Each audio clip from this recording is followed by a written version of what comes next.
RCF. Vie des chrétiens nivernais, aujourd'hui, vie des églises. Anne-Marie Chani, bonjour. Bonjour. Vous êtes l'archiviste du diocèse de Nevers et vous êtes donc notre guide légitime pour ce rendez-vous mensuel avec les archives diocésaines du diocèse de Nevers. Aujourd'hui, vous avez choisi de nous parler de l'épiscopat de Monseigneur Gauthier. Donc, celui-ci est arrivé au printemps 1906 à Nevers. Ce fut le premier évêque du diocèse nommé directement par le pape selon la loi de 1905. C'est cela. Oui, les dernières émissions ont été consacrées à la loi de séparation des églises et de l'État de 1905. J'avais cité le nom de Monseigneur Gauthier. C'est lui qui a prononcé l'oraison funèbre de Monseigneur Lelong en 1903. Il est choisi comme évêque de Nevers en 1906. Et je voudrais évoquer son épiscopat assez bref, puisqu'il est nommé en 1910 archevêque de Besançon et quitte alors le diocèse. Une remarque, son prénom de naissance est Léon, mais il y ajoute celui de François par dévotion envers saint François de Sales, et il signe donc François-Léon Gauthier, évêque de Nevers. Léon Gauthier est né à Chalon-sur-Saône en 1848. Il fait ses études au séminaire d'Autun, où les hautes qualités de cet élève sont appréciées. Ordonné prêtre en 1871, aumônier des écoles Schneider au Creusot, puis de l'école d'enseignement secondaire à Cluny. En 1874, Adolphe Perrault est nommé évêque d'Autun. C'est un intellectuel, oratorien, écrivain, professeur à la Sorbonne, membre de l'Académie française, et il sera promu cardinal en 1893. L'abbé Gauthier est très proche de lui et le considère comme son père spirituel. Il aura l'occasion de voyager avec lui en Afrique du Nord, au Proche-Orient, de l'accompagner à Rome à plusieurs reprises et de rencontrer le pape Pie X. Il publiera ses souvenirs de voyage. C'est lui qui prononce en 1906 l'oraison funèbre du cardinal Perrault. En 1876, l'abbé Gauthier devient aumônier de l'œuvre de Paray-le-Monial, fondée par l'évêque Perrault, et c'est là qu'il enracine sa dévotion envers le Sacré-Cœur, nous en reparlerons. Après avoir été curé de Chalon-sur-Saône, sa ville natale, il est nommé en 1889 vicaire général auprès de Monseigneur Perrault. Il se forme donc solidement à l'administration d'un diocèse. C'est une période où l'Église s'affronte à la modernité dans différents domaines. On parle de modernisme politique et social pour ceux qui s'engagent, par exemple dans le Sillon de Marc Sangnier ou le syndicalisme. Mais le modernisme existe aussi dans le domaine des études bibliques et dans celui de la formulation des dogmes. Comment concilier les acquisitions récentes du savoir et les exigences permanentes de la foi, résume Émile Poulain. Dans cette confrontation interne à l'Église, les catholiques s'opposent. Le pape Pie X condamne vigoureusement le modernisme par l'encyclique Pascendi en 1907. François-Léon Gauthier est nommé évêque de Nevers en 1906. C'est le premier évêque de Nevers nommé en application de la loi de 1905 sans intervention du gouvernement. Il est sacré à Rome par le pape Pie X en février 1906 et prend possession de son siège épiscopal à Nevers le 5 avril. L'accueil est très chaleureux. Il n'est pas inconnu à Nevers, comme je l'ai rappelé tout à l'heure. C'est un homme qui possède une forte personnalité, très intelligent, esprit lucide, doué d'une extraordinaire mémoire, il connaît bien la pratique des affaires dans un diocèse. Homme d'action et de décision, au tempérament vigoureux, il est d'un abord facile, mais parfois bourru, voire irascible, ce qu'il reconnaît lui-même volontiers. Mais il est foncièrement bon et généreux. Sa devise vient de saint Augustin, conduit par les liens du cœur. Ses armoiries évoquent Paray-le-Monial, le cardinal Perrault, le chapitre d'Autun et sa ville natale. Tout en effectuant la visite de son diocèse, il s'occupe des dossiers concernant l'application de la loi de 1905. Je le rappelle rapidement. Le palais épiscopal étant confisqué, l'évêque s'installe rue du Cloître Saint-Cyr, dans une maison proche de la cathédrale. En décembre 1906, le grand séminaire est fermé. Les 80 séminaristes déménagent place de l'Évêché dans les locaux qui étaient récemment ceux de la chancellerie, de l'économat et des archives. Pignelin est fermé. Le petit séminaire s'installe à Corbigny, dans l'ancien couvent des Ursulines expulsé en 1901. L'évêque s'occupe également du logement des curés. Nous avons vu les tensions autour des presbytères appartenant aux communes. Des solutions sont progressivement apportées. Il s'attache, par l'œuvre du denier du clergé, à procurer des ressources à ses prêtres. Le mandement de Carême de 1907 organise la publicité et la collecte auprès des fidèles. Le ton du mandement est autoritaire. Des sanctions sont prévues pour ceux qui refuseraient de participer. Ainsi, le curé de Lutnay-Husseleau refuse d'enterrer un paroissien qui n'avait pas cotisé. Le conseil municipal réplique en augmentant le loyer du presbytère. À Livry, la collecte est difficile. L'un déclare ne croire qu'au soleil. Un autre promet un perdreau à l'ouverture de la chasse. Un autre reproche au curé de n'avoir pas voulu enterrer un suicidé. Un autre déclare « À l'homme, je donnerai bien quelque chose, mais à la religion, rien ». En 1909, une plainte est déposée à Clamecy contre 2 curés à cause des sanctions. Le tribunal les condamne, mais l'évêque soutient ces curés et leur donne raison. Il maintient qu'il est dans son droit d'évêque.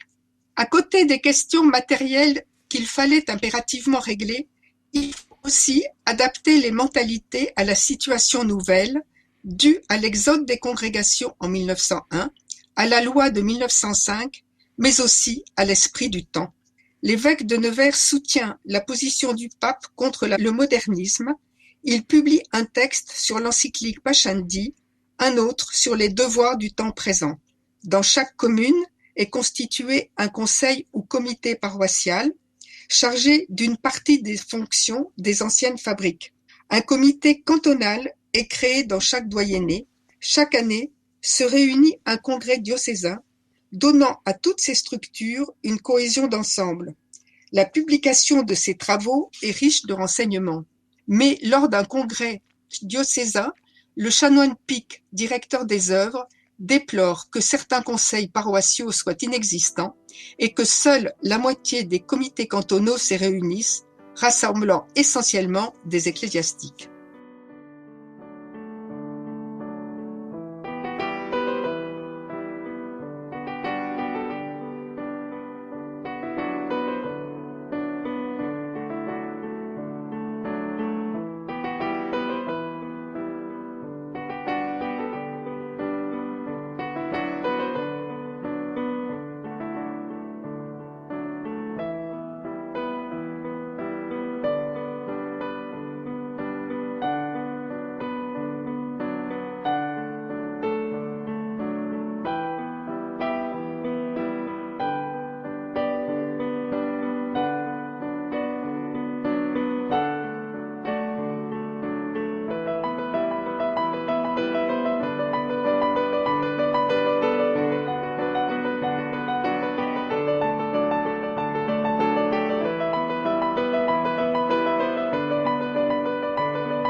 Sur RCF, Archives diocésaines, seconde partie d'une émission aujourd'hui consacrée à l'épiscopat de Monseigneur Gauthier. Anne-Marie Chany, vous allez à présent dans cette émission évoquer les interventions de Monseigneur Gauthier dans le domaine politique. L'évêque intervient dans la vie politique. Pour les élections de 1906, la semaine religieuse donne des consignes. Les mandements épiscopaux et parfois les prêches des curés appellent à bien voter, c'est-à-dire à soutenir l'action libérale populaire. Cet admirable organisme doit rallier tous les catholiques, écrit Monseigneur Gauthier. Le curé de Tazilly menace de faire la grève de la messe si les résultats sont mauvais dans sa paroisse. Les tensions se poursuivent au sujet de l'enseignement. L'Église voit dans l'école de la République l'école du diable dont le but est de détruire la foi des Français, écrit Maurice Joannet. L'école privée est soutenue financièrement par les fidèles les plus aisés. Monseigneur Gauthier fait part, en 1908, d'une lettre collective des évêques de France qui fait un devoir aux parents de choisir l'école libre. Il ajoute « L'Église défend de fréquenter l'école publique partout où il existe une école chrétienne. Ces règles obligent, sous faute grave, qui peut aller jusqu'au refus de l'absolution au tribunal de la pénitence. S'y ajoute une surveillance des manuels et leur éventuelle condamnation. Le cas échéant, l'évêque soutient les curés. Les hostilités sont fréquentes entre l'instituteur et le curé. La fête des écoles laïques à Prémery en 1909 est un succès dont se plaint le curé. Pour regrouper les fidèles et former des apôtres éclairés, de nombreuses structures sont mises en place. Les œuvres dites sociales et de mutualité s'intéressent aux syndicalistes, notamment bûcherons, ouvriers d'usine, travailleurs de la terre, et soutiennent les sociétés de secours mutuels. Les œuvres de jeunesse sont multiples. Pour les jeunes gens et les jeunes filles, pas de mixité, existent des associations sportives musicales. L'évêque ouvre à Nevers en 1908 une maison de cours professionnels et ménagers pour les jeunes filles. Des cercles d'études ruraux permettent de discuter et contrôler les idées ou les courants plus ouverts, tels le Sillon, notamment dans le Morvan. Des réunions de jeunes peuvent être organisées dans les doyennés. Par exemple, le Clos Notre-Dame à Château-Chinon, déserté jusqu'en 1909, où un nouveau directeur impose un règlement, l'assistance à la messe, interdit les jeux de cartes et l'alcool, remplacés par le football et la gymnastique. Le Clos Saint-Joseph à Nevers est très actif. Pour les enfants, les patronages paroissiaux se développent, ainsi que les ouvroirs pour les filles. La concurrence avec les associations laïques est parfois vive. L'historien Pierre Pierrard constate, dans les mouvements et les groupements, le rôle des aumôniers reste premier, ou bien la répartition des tâches se fait au profit du prêtre. Les patronages paroissiaux sont dans les mains des abbés, des vicaires. Pour manifester son soutien à ces associations fraternelles et pacifiques, Monseigneur Gauthier, en 1908, se fait inscrire comme membre de la société de pêche La Corsille. Les associations familiales catholiques sont vivement encouragées et lors des visites canoniques dans les paroisses est vérifiée l'existence ou non de la confrérie de la Sainte Famille. Je voudrais évoquer encore le rôle des bulletins paroissiaux et des bibliothèques paroissiales dont la mise en place se poursuit, avec l'œuvre s'occupant des bons livres et de la bonne presse et de la propagande. Même si l'anticléricalisme est moins violent, il reste présent, certains curés expérimentent de nouvelles méthodes d'évangélisation. Pour attirer l'auditoire à des réunions et l'intéresser, les curés essayent d'y ajouter un côté ludique, de donner une teinte récréative. L'expression est de l'historienne Liliane Pinard, par de la musique, des histoires, de petits récits, des projections lumineuses. Mais dans les petites paroisses, la situation du curé reste difficile, tant sur le plan matériel que spirituel et humain. Le déclin de la pratique reste réel, en dehors des baptêmes, mariages et sépultures. Un exemple est donné par le roman de René Bazin, Le blé qui lève, paru en 1907. L'un des héros a pour modèle le curé de la Collencelle, ami de l'auteur. La foi de Monseigneur Gauthier s'exprime par son œuvre de théologien. Claires et documentées, plusieurs publications doctrinales sont rédigées à Nevers. On recense une trentaine de mandements et lettres pastorales. Il prêchait volontiers, passant de l'allocution familière au sermon bien ordonnancé et au savant discours académique solidement charpenté, prononcé avec une impeccable diction, écrit René Surugue qui l'a connu à Besançon. Plusieurs de ses discours et sermons ont été publiés. À Paray-le-Monial, sa dévotion au Sacré-Cœur se renforce. Il s'intéresse à Marguerite-Marie Alacoque, visitandine à Paray-le-Monial, qui, entre 1673 et 1675, reçoit les révélations du Sacré-Cœur. En juillet 1908, l'évêque obtient de Pie X une indulgence liée à l'invocation « Sacré-Cœur de Jésus », ramener la foi dans le diocèse de Nevers. En septembre de la même année, il inaugure à Varzy une grande statue du Sacré-Cœur sur le mont Châtelet, faisant face à la ville. Le pape Pie X offre une couronne à poser au pied de la statue. Une exposition récente au musée de Varzy a rappelé les circonstances de l'érection du monument à l'instigation de Monseigneur Gauthier avec le concours du curé Maucourant. L'évêque donne des conférences et publie en 1915 3 volumes sur la vie et les œuvres de Marguerite-Marie Alacoque. Ce travail contribue à sa canonisation en 1920.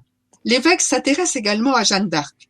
Il préside le pèlerinage annuel de Saint-Pierre-le-Moutier. En 1909, il publie une lettre pastorale et un panégyrique à l'occasion des cérémonies marquant la béatification de Jeanne d'Arc.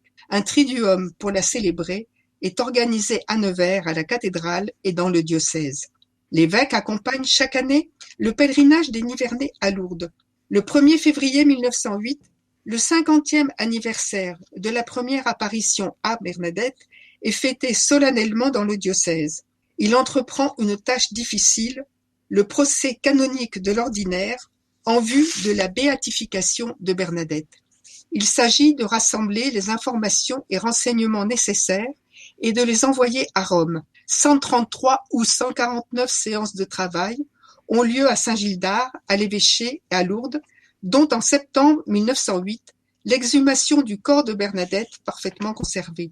Le dossier est constitué en septembre 1909, transmis en cours de Rome, et c'est en août 1913 que le pape Pie X signe le décret introduisant la cause et conférant à Bernadette le titre de vénérable.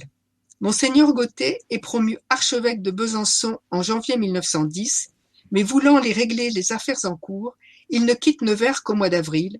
Il est intronisé solennellement à Besançon le 7 avril. Fidèle à son ancien diocèse, il inclut dans ses armoiries d'archevêque les armes de l'évêché de Nevers. Après 8 années très actives, il part se reposer en Auvergne, où il décède le 25 juillet 1918. Ses funérailles ont lieu à la cathédrale de Besançon, où il est inhumé. Quel sera le thème de la prochaine émission, qui sera donc la dernière de votre série radiophonique consacrée aux archives du diocèse de Nevers, Anne-Marie Chany? Alors j'ai pensé parler des paroisses, avec un regard historique sur l'évolution des paroisses dans le diocèse et sur les archives spécifiques et leur importance. Merci beaucoup Anne-Marie Chany, on se dit bientôt sur RCF. En attendant, on peut retrouver l'ensemble de votre production radiophonique sur le site internet rcf.fr, les fameux podcasts. À bientôt Anne-Marie.